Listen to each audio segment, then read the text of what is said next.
Para poder cancelar el escalafón al personal operativo el próximo año, el director general de la Policía Nacional Civil aseguró que están haciendo los esfuerzos administrativos y financieros. El pago del escalafón significa una erogación de $3 millones a la corporación cada 4 años, por lo que se adoptarán medidas de austeridad y revisión de los montos financieros que se asignan a otros rubros. La medida que vamos a adoptar, con certeza le puedo decir que sí vamos a tener los recursos para darle el escalafón a todos nuestros policías.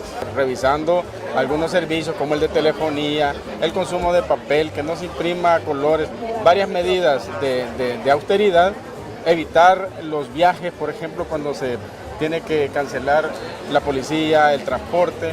O sea, estamos haciendo una serie de medidas para garantizarle a la población, bueno, a los agentes, el escalafón.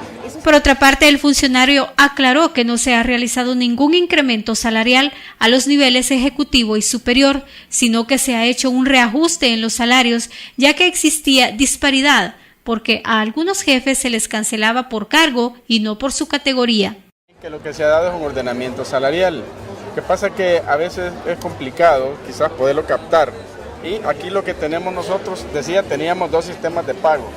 Entonces hemos unido los 2 sistemas de pago, que estaba única y exclusivamente para los mandos ejecutivo y superior, los unimos e hicimos una nueva escala escalafonaria. El jefe policial espera que el personal del nivel básico esté tranquilo porque se garantizará la aplicación del escalafón para el 2014 y descartó que hayan existido alguna protesta por parte de agentes policiales. Estas declaraciones fueron brindadas por el director de la PNC en el marco de la inauguración de 2 albergues para familias afectadas del Bajo Lempa durante la época de invierno. Las obras tienen un costo de $6.1 millones y están ubicadas en Tecoluca, San Vicente y en Jiquilisco, en el departamento de Usulután.